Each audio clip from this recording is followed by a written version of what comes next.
Miss Ivonne, we are live.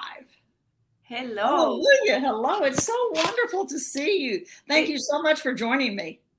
thank you so much. I mean, how could I not? You have been such an amazing supporter throughout my career. So I'm just super, super happy to be here. Oh, well, like I said, it's a love. I got to turn my phone off so I don't have all these interruptions. It is a love fest because like I said, I've admired you, I've watched you, and I've just been so impressed with everything that you've done. So whether people are watching live or the recording, I'm so honored and humble that you're here. I'm Debbie Saviano, and Ivonne Kinser is joining me, and we today are going to talk about creativity and some of the cool things that Yvonne's doing, and what you are doing is just so out there. I'm just so mesmerized by it. You're going to have to explain some of it to us as we go along, Yvonne, because I'm sure we're going to need some explanation. But it's almost 5 o'clock. I don't have a drink, but if you do have a cocktail or whatever, come join us and let's visit. I just have my Coke here for caffeine. There you go. There you go. So thank you for joining me, and let us know where you're tuning in from. It is 100. Yvonne and I are both in Texas. It is 105 degrees today in North Texas. It is like crazy hot, kind of like Texas though, but whatever. Hello, Mr. David. I'm so glad you're with us. But tell us where you're from, so we can all say hello to you. I am on StreamYard, so I can see the comments here, but I can't see them over on LinkedIn. So we'll go in afterwards and we'll answer questions if some things come up. But everyone, be sure and give your love and your attention to Miss Ivonne, because she's going to share some things with us and talk to us about what she's been doing. And we're just going to get so many great insights from what Yvonne's going to talk to us about. So, yeah, Texas hot, Mr. David says for sure. He says Texas hot. Now, you're from Venezuela originally, Yvonne, correct? Yes. Does Yes. Venezuela have hot temperatures like this? Not that hot. I mean, it's hot. like, Okay. but it doesn't have cold temperatures either. So we live all year round in like 80 degrees, which is, Oh, okay. yeah. Nice. Miss Angela's here from Maryland. So welcome, Angela. So happy you're with us. So as I said before, I have followed you from afar, Bon. You know that I always talk about how fabulous it is with LinkedIn. You can meet people and talk to them and build a relationship, which is what we've done. But watched you and watched your progression. Talk to us a little bit about, because I just want to get into it because there's so many things I want to ask you. How did your work with avocados from Mexico kind of prepare you for this new step of your new business with Vantage Creative? I'd love to hear that, because we have a lot of business owners who are on here, and I'd just like to kind of hear that from you. Give us some insights. Yes, it's just I didn't think that it was preparing me for this in that moment, but after I left, I realized that I have always been an entrepreneur. I was this type of person within the organization, always looking opportunities where maybe other people wouldn't see them. But it just, when you are part of a corporation, you have your specific role, and everybody has a specific role. I think that the world of entrepreneurship allows you to just go and chase those opportunities wherever they are. So I saw that when I stepped out, and it hasn't been that long. It has been maybe a month and a half, but this is wonderful world of collaboration. I have met with amazing people that is doing the same thing that I'm doing, and discussing like amazing collaborations that I could with people that I will have in my bucket list to collaborate with those people in the industry. Pursuing projects that where I saw the opportunity for growth, opportunity to thrive in a specific area, all within marketing. So it feels free. It feels very free. Oh, that's a beautiful way to say it. It feels free because you're in charge, right? It's all. Yeah. That's what I love about it. You don't have to get permission. You just get to go do it. I believe strongly, very strongly, that things just don't happen. You make things happen. So when you see an opportunity and you have a combination of, like drive and passion and discipline, you can make anything happen, anything, in a very successful way. So when you have the freedom to go after those opportunities that you identified and you put your drive and your passion, the success is 100% guarantee. 100%. No doubt. Amen. I think everyone watching would agree with that. Here for sure. And I have a drive that I was telling my husband the other day. I don't even make any effort. I had just a drive to push me from behind, and I just go, and things happen. Does he have to sometimes pull you back? Does he have to say, "Take a breath"? No, he knows me very well, and like I say, I just cannot stop smiling about just pursuing the things that I'm passionate about and seeing the success of the effort. But again, I mean, I work really hard, but it's also that, I mean, I'm very passionate about what I do. I have the drive to go with that passion. I have the experience and the knowledge within the marketing space to just make calculated risk, and everything is going just like a dream. Oh, that's awesome. One of the things I love about LinkedIn is it's true with all platforms, but LinkedIn obviously is professional. I loved you last week. You were in Cannes Lions, and so how did they say it? Am I saying it correctly? Yes. Okay. And so, I'm Venezuelan, so I can say that a little bit. You have a beautiful accent. I mean, a beautiful accent. And so I so enjoyed watching your shares and your different things that you were doing there. What was your biggest takeaway from that? Kind of tell us, number one, what it is for someone who might not know. And then secondly, what your biggest takeaway was.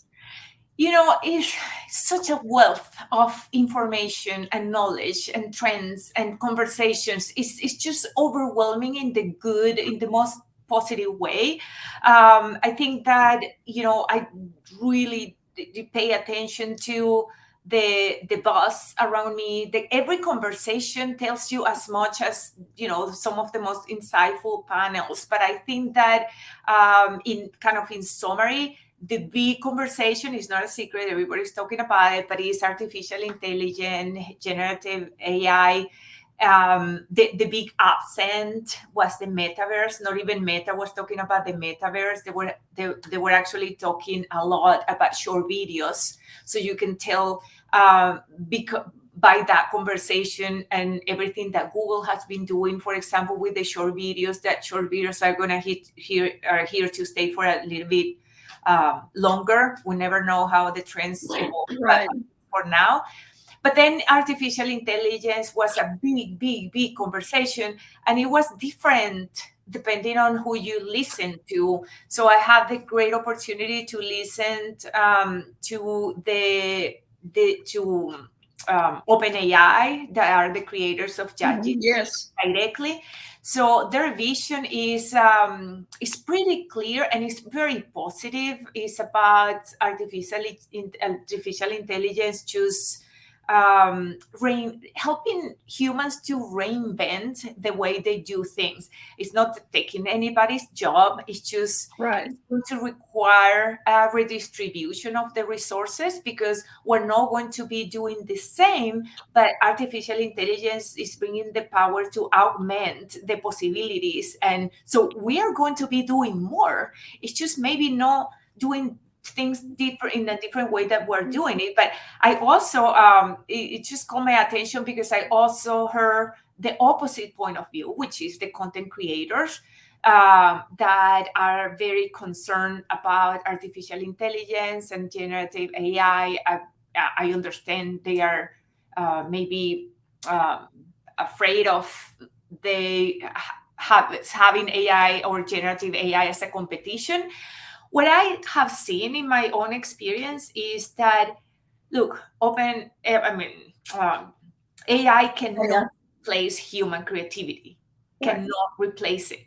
But humans need to learn how to use it as a tool to augment our own creativity. It's a creative tool. So we need to embrace it and just use it. Use your creativity to do amazing things with AI. It's not going to replace humans, but it's going to change the way we do things for the best. It's interesting you say that because my first career I was a school principal, and so when it all first started coming out, and I give credit to Chris Brogan, who I adore, and who always puts me on the front end of all these things that are coming down the pike. So it was last fall when I started looking at all this and playing with it, and I'm like, I'm just so mesmerized by it. But as an educator, people were all paranoid about students and et cetera, et cetera. I'm like, it's not going anywhere. It's here to stay. Teach them how to use it, to your point. Teach them how to use the tools and the resources that are out there instead of saying, oh, I read something the other day that they said when cars first came out, that scientists said that you shouldn't ride in a vehicle because if you go faster than 20 miles an hour, it could cause severe damage. Every invention along the spectrum of life, someone's saying that kind of stuff. So I'm like you. I think we need to embrace it, and we need to be able to see, what we can do and what all's out there. With the creativity and how do you see that intersection for you as a business owner with the creativity and the technology evolving, if you will? Because, you started your company and that's what you do. So how do you see that? Talk a little bit about that with Vantage Creative and what you're doing. Yeah, so, I'm very passionate about creativity. I'm very passionate about technology. I have spent the past 20 years of my career just understanding marketing technology, and I love that they are intertwined now. And I think that technology augments the human creativity, and I think that creativity is what what drives the evolution of technology, because all these new platforms and tools and everything that the people, very, very smart people behind those platforms, everything that they are creating is just it's just come from their creativity. So it's just a circle that it just is driving the progress in every single industry. So what I do is exactly that. Is just I use creativity and I use technology to augment that creativity. One thing that I have learned about I personally like to experiment with the technology and everything that is new out there. So so I can learn the possibilities.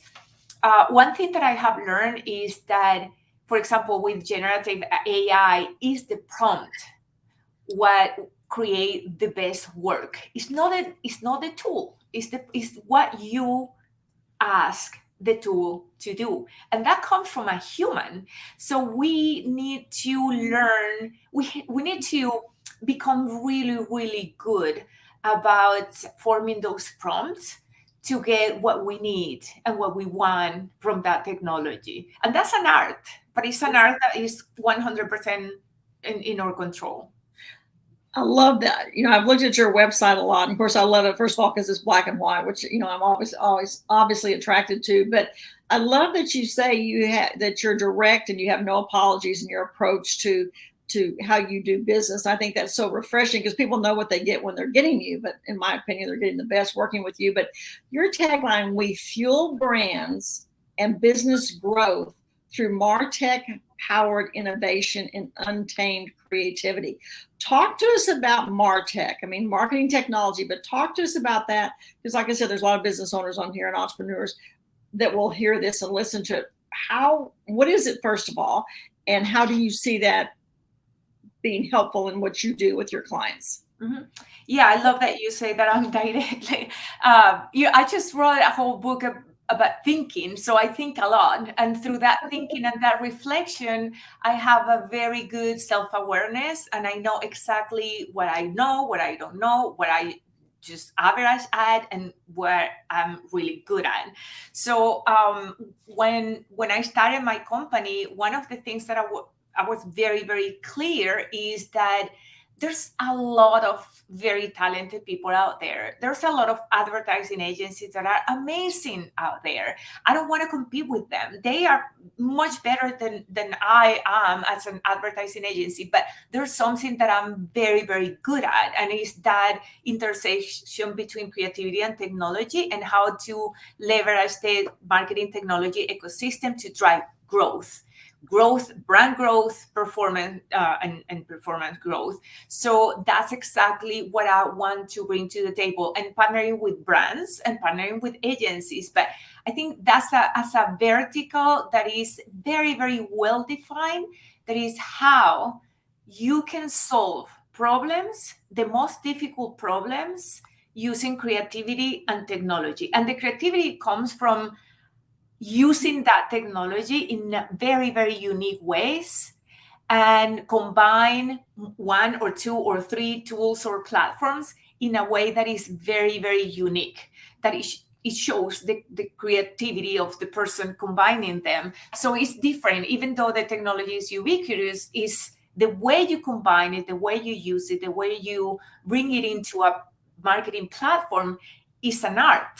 It's very unique to the person that think about it, and it's, you know, almost irrepeatable, because that is a personal style and a personal, you know, your strategy based on the strategy of the brand that you're working for.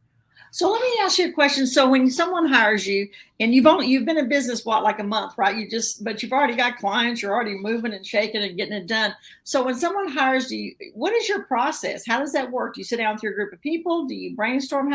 What's your process? I'd love to hear. Not that question, because it's very unique. Like I say, I'm not following the book of anyone. I'm just saying I know exactly what I do really well. So this is the thing. I ask, give me a difficult problem, a difficult marketing problem that you have. And that marketing problem had to be a brand problem, a traffic problem, a performance problem. It doesn't matter, because again, creativity is limitless.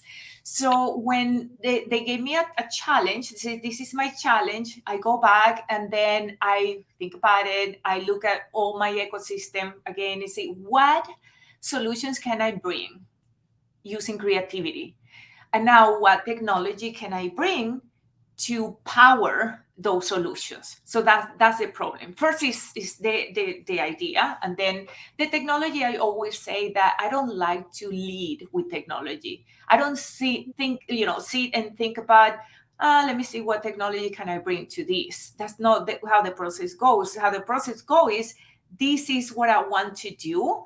This is my idea to solve that problem. Mm-hmm. And now I go back to this marketing technology ecosystem that, by the way, has like over 10,000 tools and platforms, and say, which one of these 10,000 tools and platforms are going to help me to bring my idea to life in the most effective way? Fascinating. I present it, and they love it, and they hire me.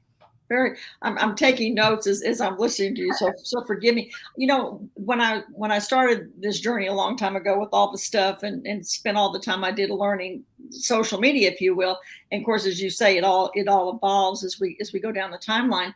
When I was thinking about MarTech, if you will, the marketing technology, it was kind of like thinking about like a Swiss knife. You know, you open up all those little pieces and you decide which one you're going to use for the tool for the problem. Is it a screwdriver? Is it a can opener? Whatever it is. So you said there's 10,000 tools that you have at your access.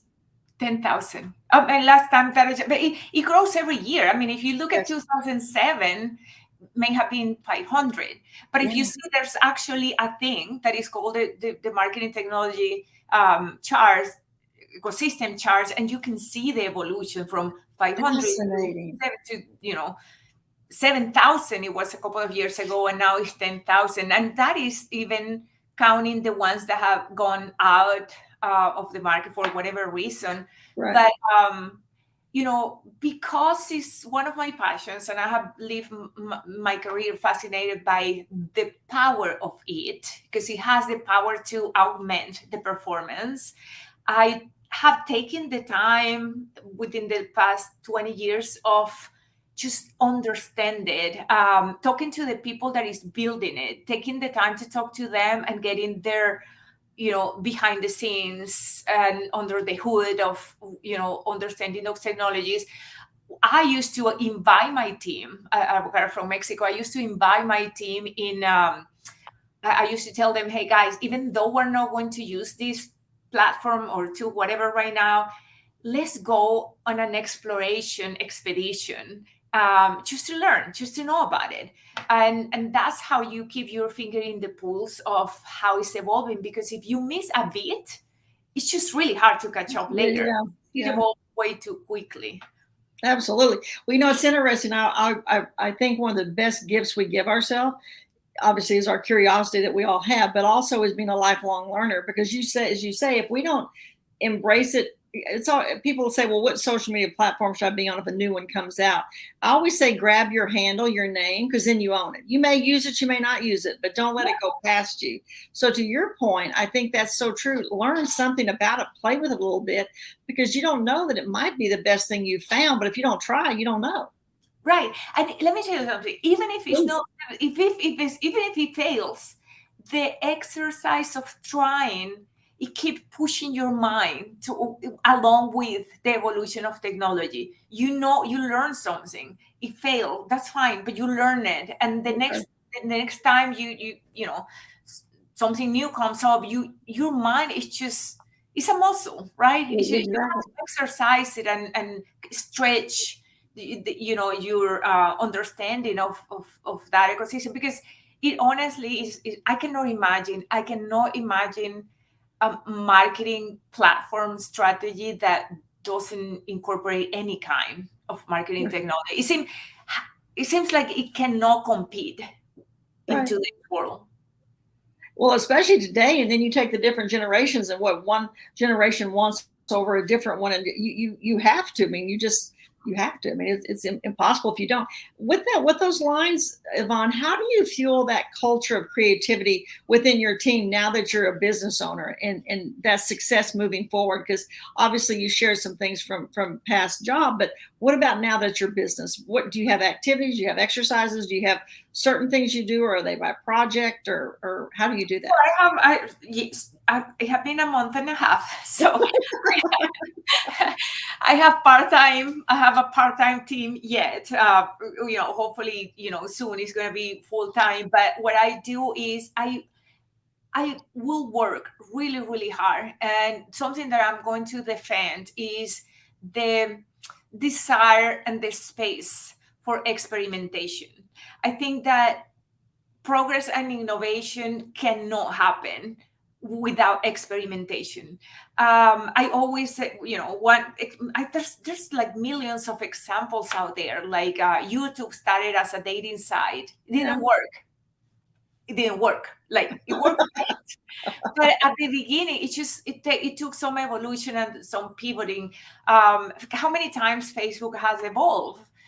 Even the last, the metaverse, it didn't work. But it's just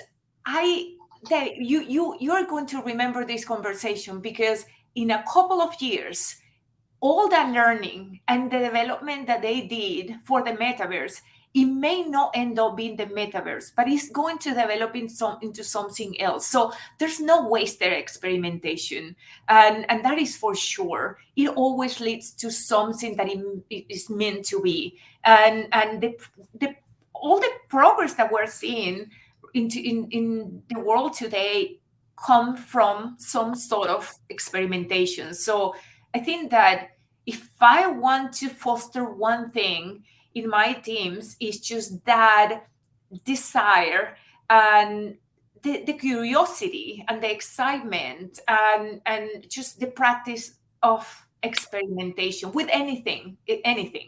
Yeah, fascinating. I don't remember the number, but Dr. Seuss, who, my gosh, is such a popular children's book author even today, 1,000 letters or something he was rejected on from publishers. Had he stopped, we wouldn't have all the books we have of his. So I think for an entrepreneur, it takes an entrepreneur to be able to do that, because you have to be willing to fail, and you have to be willing to say, because then there's going to be the naysayers who say, oh, well, you shouldn't have done that. But to your point, yeah, you should. I mean, that's what we should be doing. If it fails and it doesn't work, doesn't mean the next thing won't work. I mean, Amazon started out as a book publisher, if I do remember correctly. That's the other great example. And the good thing is that because of how the world works today, and it's just very easy to pivot without losing a huge investment, and there's ways to experiment in a very small scale. and then scale up.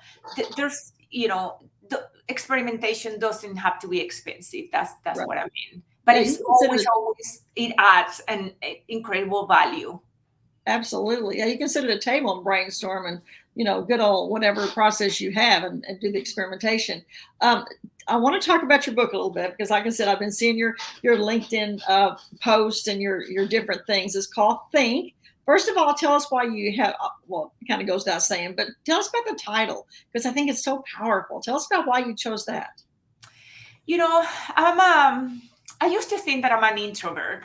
Now I'm not very sure right now, but I used to think that because I enjoy self-reflection and time to just process my own thinking, and I love individual thinking. I like to read something and then analyze it and have my own opinion. So you could tell I'm a thinker, a deep thinker, and I question everything that I heard or read based on my own paradigms and beliefs, and then I start writing it in a time in my life where I really was craving. I was having a huge need for creative expression and expression of my thinking.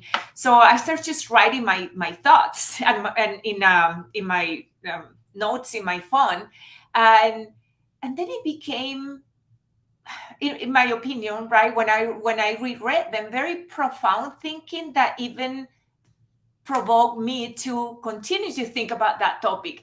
And I say, there's so many interesting topics that are related to creativity that when you think about it, it just motivate you to continue to push forward, to continue to create, to continue to challenge the paradigms, to continue to, and that it was happening at the same time where I was going to a lot of conferences, and I found a lot of people just being very interested in my way of interpreting creativity and innovation and all that, but I felt they were a little bit afraid to speak up or let their be free to express their own thoughts. And that combination, so what I was experiencing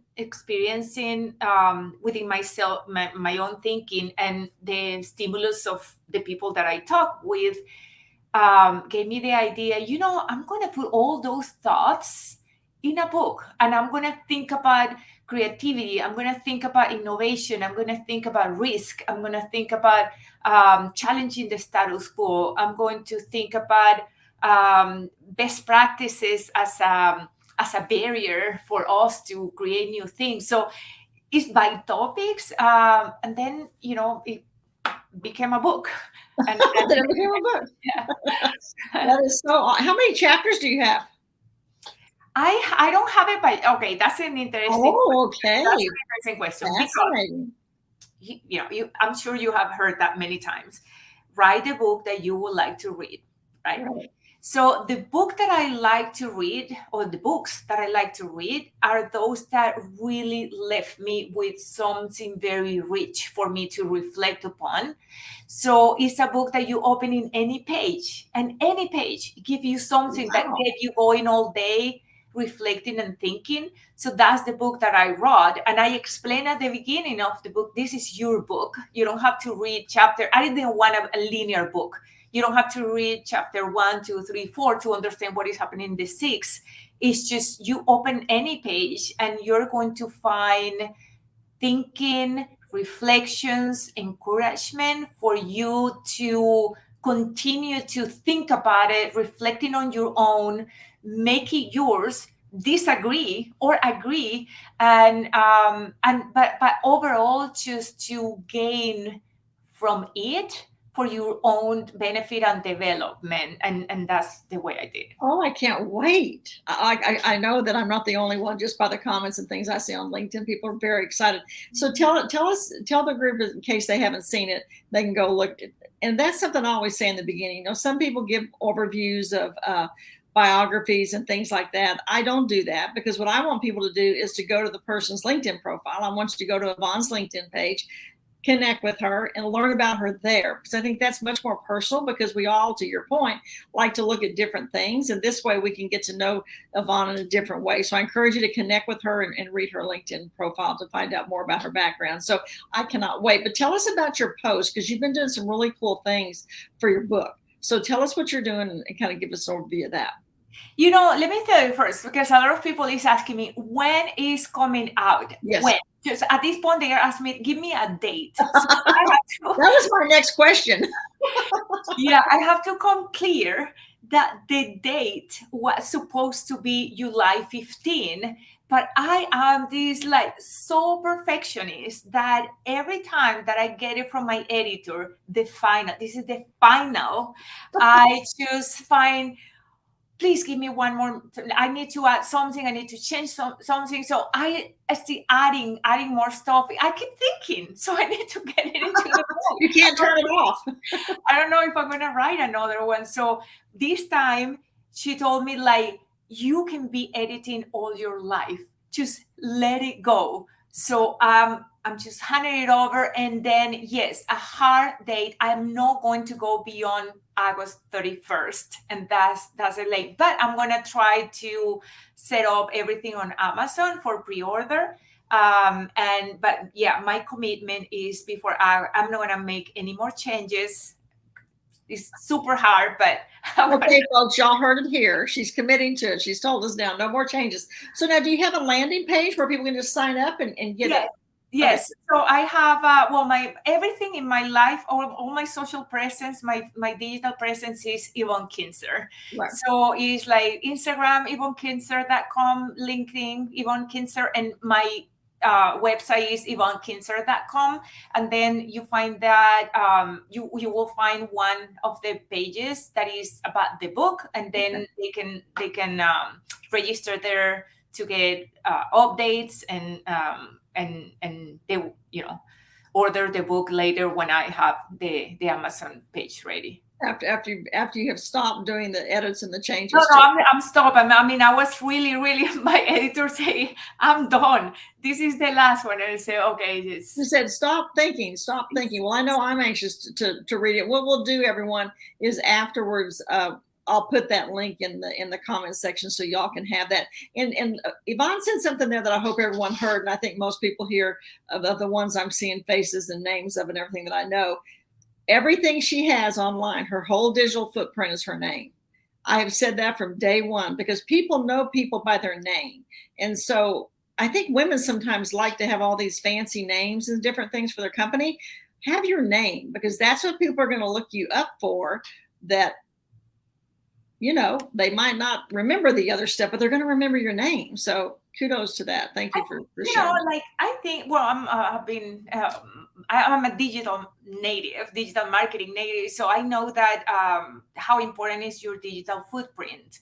And I have been building my digital footprint for 20 years. So, and it's my name. You Google my name. And so when I got married to my husband, I told him, I'm sorry, I cannot change my name. I mean, I will have to change my whole brand, even my website. So he might change it to yours. Maybe he'll change it to your last name. He's really that's cute, because one of the for new baby gifts, I always get their URL, the baby's URL, because sometimes we don't think about that. But there's other Debbie Sapianos, there's other Ivonnes, not that many, because our name's kind of unusual. However, there are other ones with our same name. But you and I, we have everything with our name. Everything. Anything comes out, I grab my name. I don't always use it, but I grab my name. Yeah. That is super smart. Yeah. And I have all my granddaughters have their names. And so it's one of my friends, Stacy and Linda, their kids have their names, because you're right. I do believe down the future, in the short time, that digital footprint is going to be our true footprint, and it could replace license. It could replace a lot of things. So having your name, I think, is extremely important. Speaking of, who doesn't search for anyone, anyone? Everybody is this is the first impression. There's no two opportunity for a first impression. So you're digital footprint is many times. Many times, like today, you meet people online before you even meet them in person. Well, that was you and I. Exactly. I always tell people that I look good on all my social platforms, even if it's 2:00 in the morning and they're in India and I'm here and I don't look like that. To them, I look like that, right? To your point, we want that first impression to be positive, and it stays out there forever. So you came from corporate, now you're a business owner. Do you have one thing, and this will change, we all know, as you go along, but do you have one thing today that you could say that really served me well for this next step? I will say everything, Dave. I will, I always said everything that you do, even if you don't realize that at the moment that you're doing it, is going to come back later, and is going to be so useful. I think that Avocado for Mexico is a great school for everything. I mean, even for entrepreneurship. I mean, the quality standards that we had there are the highest. Yes. So is how to combine the rigors of research and processes with the flexibility and the inventive and ingenuity of creativity in a very disciplined way. And I went through that for almost a decade. So I will say, as a whole, absolutely everything that you do, the same way that everything that I did before, right? Serve me for my next role, for my role in my latest company. So, but I'm a lifetime learner, so I just love to learn, and I really embrace every opportunity that I have to learn. So you don't realize sometimes what when you're learning, but once you pass to your next venture, your next job, you really get to see how much and how useful has been everything that you learn through past experiences. Right. Good point. Sometimes even just the next project, you're like, well, I didn't think I was going to use that, but oh yeah, I can use that here. Off the cuff here, do you have a company or a brand or someone you'd love to represent, have hired you? Is there someone out there you're like, oh my gosh, I'd love to work with them? Yes, and I cannot tell you yet because I am going to work with them. But there you go. We had a meeting earlier today, and okay. Like, I'm dying to tell the world that I'm working with you guys. So, but we're formalizing everything in a week or so, and then I can say it. But I did went and knocked their door and say, hey, I want to work with you. They actually recommended me for a big role in another company, and I think I'm very flattered that you're recommending me for that, but I just want to work with you. And it's a brand that I'm just crazy about. That I think is so one awesome. of the beautiful brands in their category. So, but in a week or two, in a week or two, you can tell us. Yeah, in a week. We're finalizing some like final touches, and then I just cannot wait. Oh I'm my gosh, vocal about it. So imagine how hard it has been for me to keep keep it quiet. Yeah, keep a lid on it for sure. If anyone has questions, please ask them, because I have been totally dominating the conversation, because like I said, I have been so mesmerized by what you've done, Ivonne. So I was so excited to be able to ask all the questions. So if we have, most people usually they'll just ask them without me having to ask, but please, I did want to ask you, I saw your newsletter today come out, and I was going to put this up on the screen, your page, your company page on LinkedIn, for people to go and follow that page. So please, and I'll put that in the comments as well. But I really like what you talked about, the intersection of technology and creativity. It was perfect. Yeah, thank you for sharing. Yeah, no, it was really good. I really enjoyed reading it, and I'm if you don't know this, those of you watching, there's a little bell on everyone's profile that you can click on, so when they post something or they put something out there, you get notified of it. So you might want to take advantage of that, because I've got my select people that I have done that with, and Ivonne's one of them. So I get to make sure I see all her stuff, because the world's busy. So much stuff goes by all the time. We don't always get to see everything unless we sometimes do that. So if anyone has some questions or anything they'd like to ask Ivonne, what have I not asked you that you'd love to share? Are you asking me or them? You, and then them too, but you. Oh man. Well, I will say what I'm more excited about in the future. I'm excited about everything that I'm doing, but one thing that I'm noticing in the industry, every industry, look at the music industry, the collaborations between artists that we didn't see before as much as we're seeing right now. Look in the marketing, like brands collaborating. But one thing that, by the way, I saw a lot in Cannes this year was people getting together and discussing the possibilities of collaborating. I think the marketing world has become so the capabilities are too many for one person, for one agency to cover all well cover. So there's an energy about collaboration for projects, for pitches, for everything that is just exciting and amazing. So I love working with people, but I love working with people that shares my same values and beliefs, and the love for the things that I love, like creativity and innovation. So the opportunity to collaborate with people that I so deeply admire in this industry, it really, really excites me. That is awesome. That is awesome. So when you were growing up as a little girl, what did you want to be? What did you want to be when you were a little girl? That's funny. That's very funny. I don't think that I thought about it that much. Okay. I want to be a Barbie, like I said. Don't we all? I still do. I mean, I just play a lot with Barbie, but but typically, what my Barbie did is she was married and had a husband and kids. So I guess that was my aspiration. I really didn't think about I actually I studied law for a year before I went to advertising. So I was not even like crazy about a specific career. But then after my first year in law school, I realized that, first of all, this is not for me. It's like Roman law. I remember it's like kill it for me. I see I cannot do that. But then I realized that law and advertising is very similar, because in both you try to find those nuggets in laws within the constitution, and that are kind of most people cannot see, but you can find them and build a great case. Same as in advertising, but it's a lot more fun. It's a lot more fun. A lot more fun. My oldest granddaughter is an attorney in Manhattan, so she probably would agree with you. So David is asking us. You talked about this a little bit, but his question. Do you see AI as another tool in your toolbox? Which I love that question, because that's super interesting. So this is what I see. There's tools and platforms.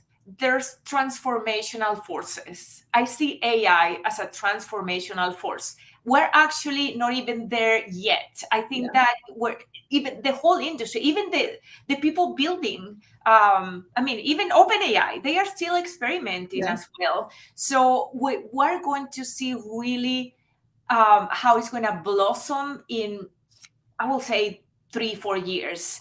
But I see a lot of tools that are powered by AI. And those are pretty much any tool that we marketers are using right now are powered by AI.